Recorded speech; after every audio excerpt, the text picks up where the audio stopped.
Halo, selamat pagi teman-teman mahasiswa, apa kabar? Baik pastinya. Berikutnya, kita akan sampai pada klasifikasi biaya terkait dengan aset tetap. Biaya terkait dengan aset tetap nanti bisa dibagi dua, revenue expenditure dan capital expenditure. Disebut revenue expenditure itu apa? Kalau manfaat dari biaya itu hanya dinikmati di periode sekarang atau periode akuntansi.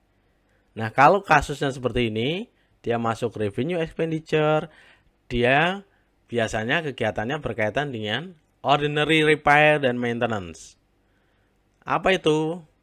Seluruh kegiatan memelihara dan memperbaiki aset agar aset berfungsi secara normal, ya. Pemeliharaan rutin. Pemeliharaan rutin. Perawatan dan pemeliharaan rutin. Yaitu apa? Keseluruhan biaya yang dikeluarkan untuk memelihara dan merawat aset secara rutin.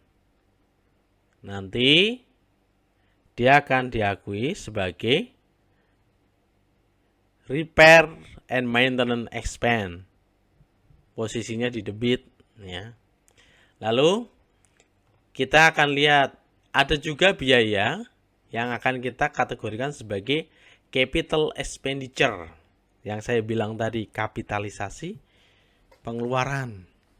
Apa itu kapitalisasi pengeluaran atau pengeluaran yang bersifat terkapitalisasi atau capital expenditure?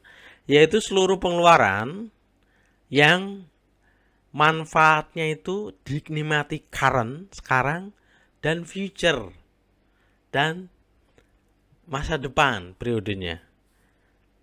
Pengeluaran yang benefitnya dinikmati di periode sekarang dan periode di masa mendatang. Capital expenditure akan terbagi menjadi dua. Satu, sifatnya merupakan improvement atau dia merupakan asset improvement, peningkatan nilai aset.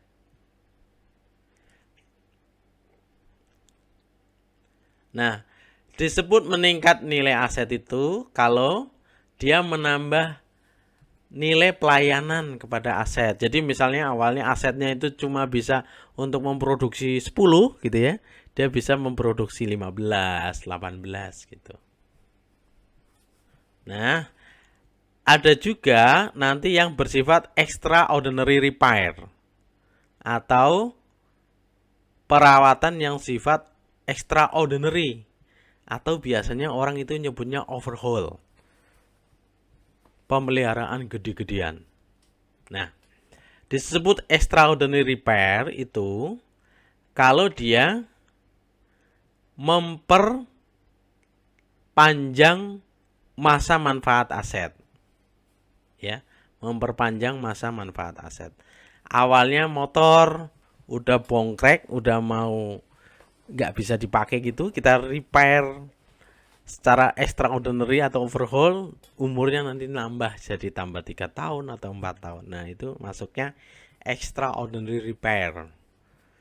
Kalau ada pengeluaran yang sifatnya capital expenditure, dia akan diakui sebagai fixed asset. Jadi fixed assetnya di debit gitu ya. Fixed asset pada cash misalnya. Kalau dia asset improvement. Tapi kalau dia merupakan extraordinary repair, jurnalnya yang di debit adalah akumulasi depresiasi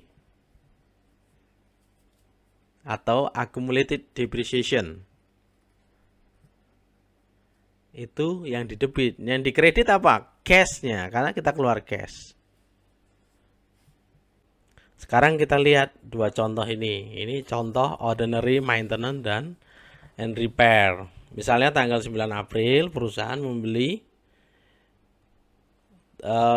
membayar $300 untuk biaya tune up dari truk gitu. Karena ini tune up itu kan pemeliharaan rutin, menjaga aset berfungsi normal, tune up mesin si truk ini. Maka kita akan mengakui sebagai expense.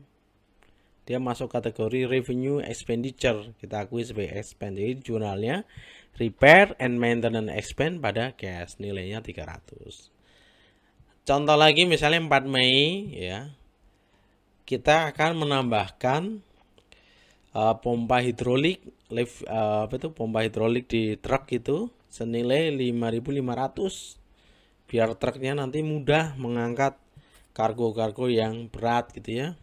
Nah, karena kayak gini ya, ini menambah nilai aset karena dia menambah kualitas servisnya si truk, sehingga ini kan untuk memudahkan dan mempercepatnya kualitas servisnya naik, sehingga kita akan ngakui sebagai capital expenditure, sehingga jurnalnya kita akan mendebit aset tetap. Di sini aset tetap delivery truk pada cash,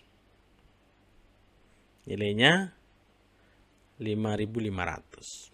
Capital expenditure, mendebit langsung pada aset tetapnya. Sekarang kita masuk di contoh yang sifatnya extraordinary repair. Contohnya mesin forklift, dia udah mau mendekati akhir masa manfaatnya, lalu kita melakukan overhaul, nilainya 4,5 overhaulnya, 4.500 maksud saya.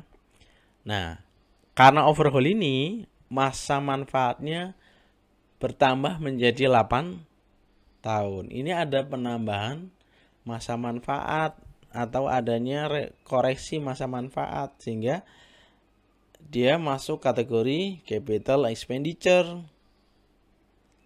Karena yang dikoreksi adalah masa manfaatnya gitu ya, yang melalui overhaul ini, maka yang didebit adalah accumulated depreciation-nya, bukan fixed asset-nya, sehingga jurnalnya accumulated depreciation pada cash. Kalau kasus yang sebelumnya, yang ini ya, ini penambahan nilai aset melalui perbaikan kualitas pelayanan, maka yang didebit adalah aset tetapnya.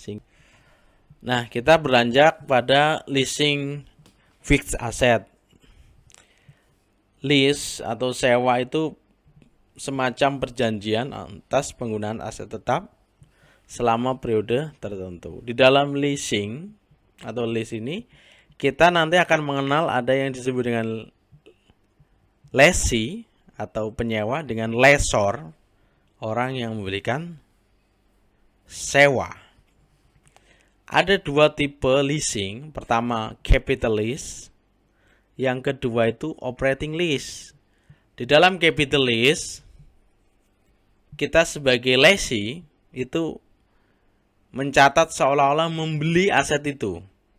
Nah, di dalam capital lease kita akan mencatat fixed asset yang didebit, kreditnya itu long term lease liability. Nanti fixed asset ini ya akan diamortisasi atau dihapuskan sebagai expense selama umur capital lease. Sedangkan di dalam operating lease, biaya sewa itu akan diakui sebagai expense, sehingga jurnalnya rent expense pada cash. Commitment operating lease-nya nanti perlu kita state di dalam notes of financial statement atau di calegnya. Saya kira itu dulu, nanti kita sambung di video kedua. Video kedua nanti akan membahas mengenai depresiasi. Terima kasih. Selamat belajar.